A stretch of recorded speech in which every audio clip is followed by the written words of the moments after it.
What exciting science can we expect in 2026? Can dark matter be black holes or even something else? Does light travel forever? And in Q&A Plus, could a rogue planet pass through the solar system? All this and more in this question show. It's time for the question show. Your questions, my answers, as always, wherever you are. Across my channel, if a question pops in your brains, write it down, I'll gather them up, and I will answer them here. All right, let's get into the questions. Bear Cub Daycare. What interesting science is expected in 2026? So the big thing that we're all anticipating is going to be the Vera Rubin Observatory. And of course, this is the big telescope that's in the southern hemisphere that is scanning the entire southern sky every few nights. And it's going to be dumping tons of data out for astronomers to find new asteroids, supernova, Planet 9, aliens entering the solar system, and so on. And, normally with these kinds of like big telescopes doing surveys, you wait that you're going to wait a couple of years for the survey to be complete, and then it's released in this giant data set. And so we've got that with, say, the Gaia mission or with the Euclid mission. But in the case of Vera Rubin, because a lot of the things that it is looking for are sort of breaking news, they're going to be releasing the data instantaneously. And so instead of you waiting, there's going to be places where you can go to watch supernova that it is finding night after night after night, finding the new asteroids and any objects, large objects that are moving, that are being submitted to the Minor Planets Center, and weird stuff that it's finding. And there's going to be all these data pipelines that we're going to be able to watch. So I think that's going to be the biggest thing, is that once Vera Rubin gets operational, just like any week now, we'll be able to watch that and just watch the science pouring out of it. And, it really feels like I know I've been talking about this for years and years. And so I think once it fully gets operational, it's going to feel like James Webb, the same kind of cadence that's coming out of James Webb for a few months, or for like the first year. These new planets were found, this, new gravitational lenses were found, all these asteroids, Planet 9, it goes on, and then, things will settle down as we get more and more accustomed. New interstellar objects. And then things are going to settle down. So that is going to be the story of the year, I think. Not to mention just the really great pictures. And then you've got, say, the Artemis mission, which is going to be sending humans back to the moon. And, although there's going to be a lot of science that's going to be uncovered, I think it's going to really excite people, because this is the farthest that humans will have been sent away from planet Earth in 50 years, like since the Apollo mission. It reminds us that this is a thing that we can do. It's just that, the budgets are very high and the complexity and the risk is very high. And so other things were priorities. And yet, when humanity wants to do something amazing, we can really do great things. So those are the two big ones that I'd say I'm going to be looking for. I think a lot of people are excited about Starship. Hopefully Starship will continue its testing. Maybe we'll see a capture of the upper stage, which would be incredible, right? If we got a full stack launch, bottom stage, upper stage, the whole thing works, that would be mind-blowing, because that would show us that we truly have the capability for a fully reusable two-stage rocket. And then I think the big piece of research, or the big controversy that we're getting a lot more information about, is the nature of dark energy. And, we got the initial sort of ideas about this from the DESI survey that, the dark energy is changing over time. And I think we're going to find, we're going to get another round of data probably this year, tell us more information. So we're going to see this story of the Hubble tension, dark energy, get a lot more progress on that. And then apart from that, I'm trying to think about what other missions are coming up that are going to give us like more scientific information. There aren't any big like sample return missions. New telescopes are going to come online. So yeah, I can't think of anything else that I'm really looking forward to. But always, it's always in hindsight. Like I just looked at the list of all of the top stories of 2025, and it's amazing the things that happen. Obviously, 3i Atlas, other pretty exciting events happened in the course of 2025. And so there's going to be a bunch of random stuff that happened in 2026 that we have no idea what they're going to be. Rob McCachran, could black holes be the cause for gravitational effects we attribute to dark matter? Yeah, theoretically. One of the theories to explain dark matter is that there are black holes that are, they are definitely qualify. They are dark. They are made of black coal, and that they have gravitational effects. And yet if they're big, say 1,000 times the mass of the sun, then if you had enough of them, they would provide the gravitational effects, and yet they would be really difficult to pin down where they are out there. The other possibility is that you go the small route and you go with primordial black holes, things that are the massive asteroids, and then you just have a lot of them out there. So astronomers have definitely considered this, and they can't rule it out. So it could very well be that black holes can explain dark matter. Or it's a combination, that some amount of dark matter is black holes, some of it is axions, some of it is sterile neutrinos, and maybe some other particle. Ed Skeptic, Y2E. Why can't dark matter be lots of different particles, just like the known universe? Why does it seem they're searching for just one dark matter particle? I'm not sure where you got your information that scientists think it's probably just one dark matter particle. But, when you talk to many astronomers, they anticipate that whatever the dark matter mystery is, whatever the answer turns out to be, it is probably going to be a collection of things, in the same way that the missing mass in the universe, just the regular mass, turned out to be intergalactic dust, intergalactic gas. Like you added up a whole bunch of things, and that filled in the missing composite. It seems most likely that, there's going to be a whole bunch of different particles that account for dark matter. The WIMP, the weakly interactive massive particle, is sort of considered the best candidate particle to explain dark matter. But you have a lot of possible particles that have been proposed that can explain that, like sterile neutrinos or axions and other kinds of particles, supersymmetric particles, and so on. And so it could very well be that we'll turn up axions, but axions will only account for 30% of dark matter. And so you need to come up with the rest. And so it is entirely possible that the dark matter mystery won't just be one particle is found, done, case closed. It's going to be, we got a little bit, then we got a little bit more, and that gives a hint to another little bit. And then it's going to take a while to fill all the pieces in.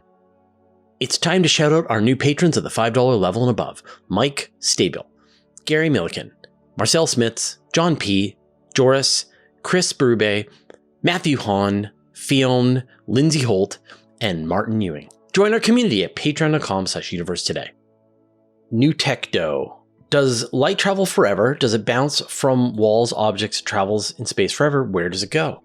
So light, as long as nothing interferes with the photons of light, they travel forever. And in fact, we were talking about sort of before the live stream about whether photons decay, and there's no evidence that photons will decay. And so a photon that has been emitted from the cosmic microwave background radiation has been traveling for 13.8 billion years, and it just didn't run into anything, didn't run into any stars, any planets, any dust, anything in between, no people, no eyeballs. Finally, after that enormous time, it has reached for example, if you look up into the sky, you are seeing some photons that came from the cosmic microwave background radiation. Now, you can't see them because your eyes aren't tuned to the microwave wavelength, but they are hitting your face, right? They are hitting your eyes. And those have traveled for 13.8 billion years unimpeded until they reached your eyes. And there's some kind of like really interesting implications. Yes, if it bounces off walls or objects. So it doesn't bounce, although it can, but light can hit something, can be absorbed, and then light can be re-emitted. Like light can absolutely bounce off things. We can see reflected light off of stuff, but light can also hit something, get absorbed, and then get re-emitted as a different photon. And sort of an interesting version of this, for example, is, say, inside stars. So you have a star where at the core of the star, it is producing fusion. Because of its temperature and its pressure, it is sort of mashing hydrogen into helium, and this process releases gamma radiation. But the gamma radiation can't go very far. It only can go a few nanometers before it reaches another atom of hydrogen or helium. And so then it gets absorbed by that hydrogen or helium. And then that now that atom has now gained the photon turned into an electron, and then it can emit it again.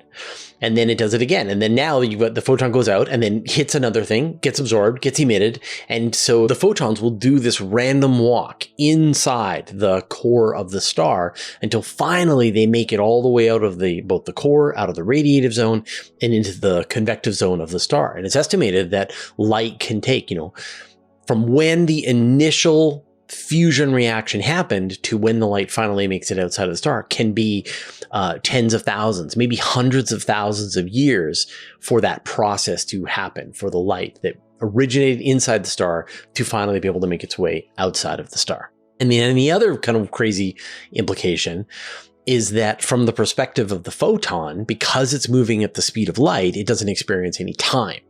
And so like if you go and you punch in Einstein's relativity calculations, you calculate how much time dilation you would experience when you're moving. If you punch in the speed of light, then the amount of time is canceled and you essentially get zero. And so, although a photon has no experience of time from its perspective, it is created and then it is absorbed by whatever it ran into, even though that could be 100 trillion years of time that photon has been traveling before that process happened. So speed of light is weird. Photons are weird. It's all weird. Josh Miller, Fraser, who was one of your favorite people to interview and why? I would say recently was Megan G. Luca, who I was interviewing about the search for atmospheres on the TRAPPIST-1 system. And she had come so prepared for the interview. She had all of the papers that she wanted to talk about in front of her. She knew the names of all of the researchers that she wanted to bring up. And I would ask these questions to set her up, and then she would just roll and just gave me exactly not only the answers that I was looking for, but deeply referenced answers to them with citing all of the researchers and all of their names and just going through in this really logical way. She was a machine, a sight to behold. And it was an absolute sort of pleasure to just be a passenger on that interview. I've never experienced anything like it, So if you watch that interview, you can just watch me just kind of like blown away by what was happening. So I think she was terrific.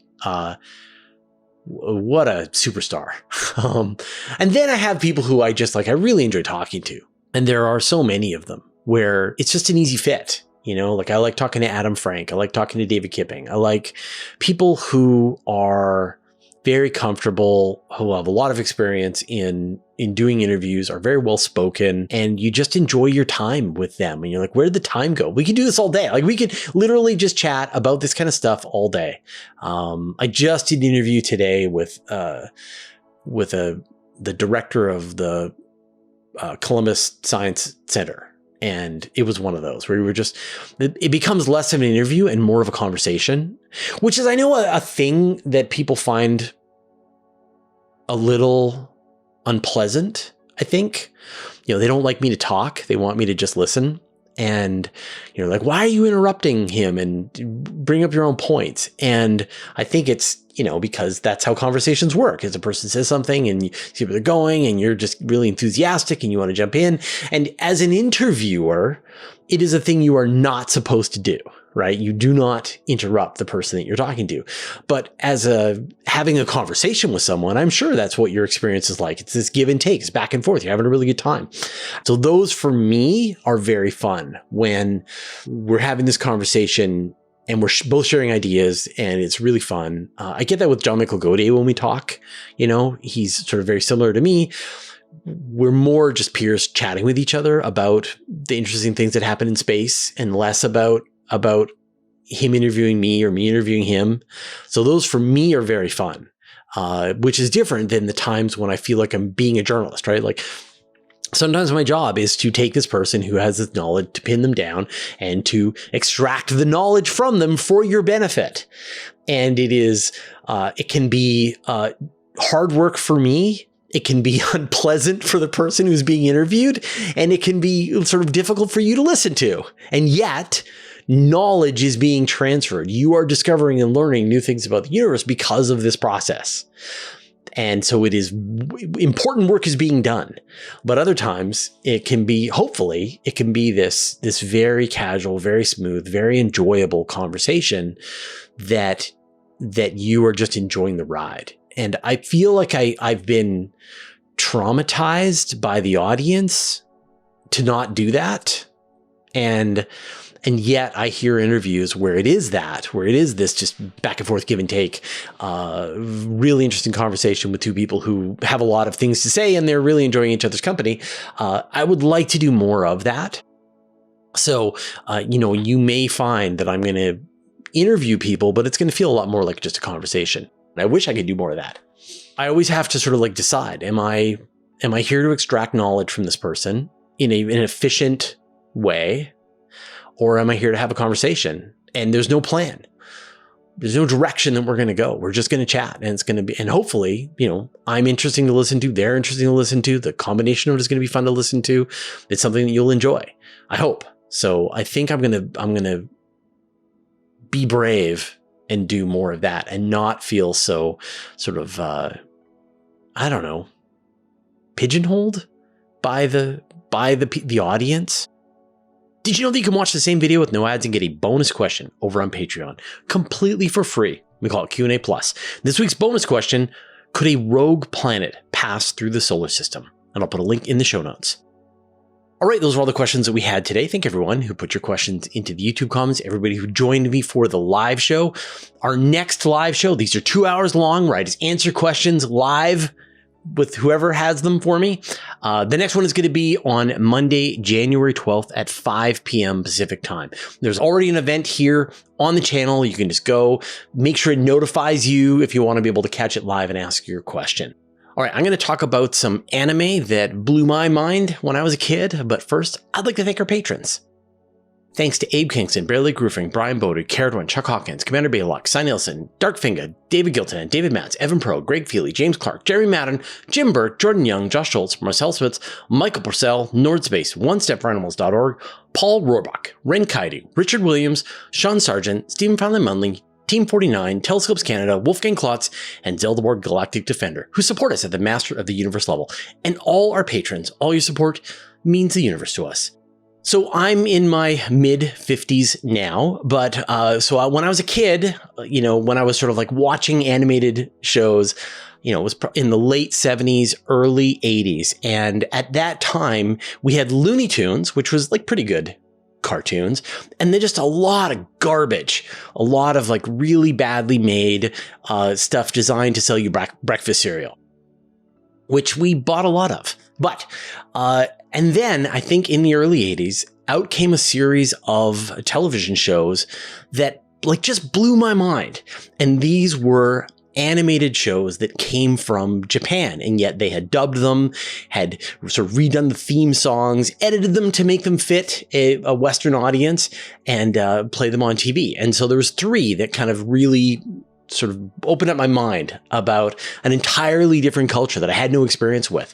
So the first one was called G-Force, which was actually kind of like an edited, quite butchered version of a show out of Japan called Gatchaman.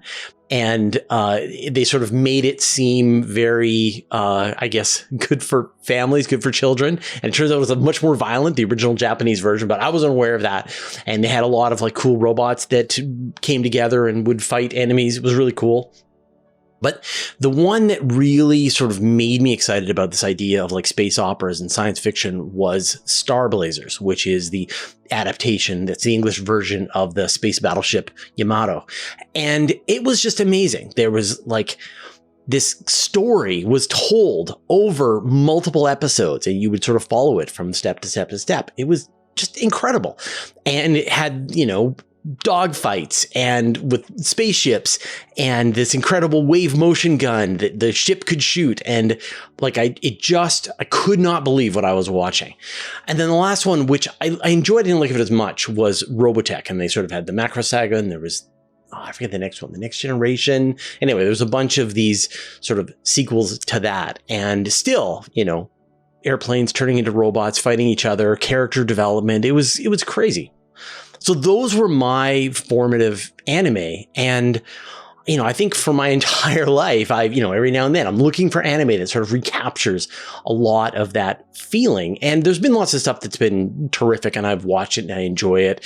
My tastes sort of have shifted over. I'm watching One Piece. I've watched Full Metal Alchemist, Attack on Titan, Delicious in Dungeon. I talk about the various anime that I'm watching here in the channel, but I would love to know, like, what were the sort of the shows that you watched at that sort of very formative age that just, still stick with you, that kind of blew your mind, that, sort of, I'm trying to think of a way to describe this, but essentially had you realize that there was a sort of a wider concept, a wider world out there, different cultures, different ways of telling stories that, hey, it never even occurred to you, never been exposed to it until that moment. Please, I'd love to hear your stories and maybe some new shows that I should be watching. All right, we'll see you next time.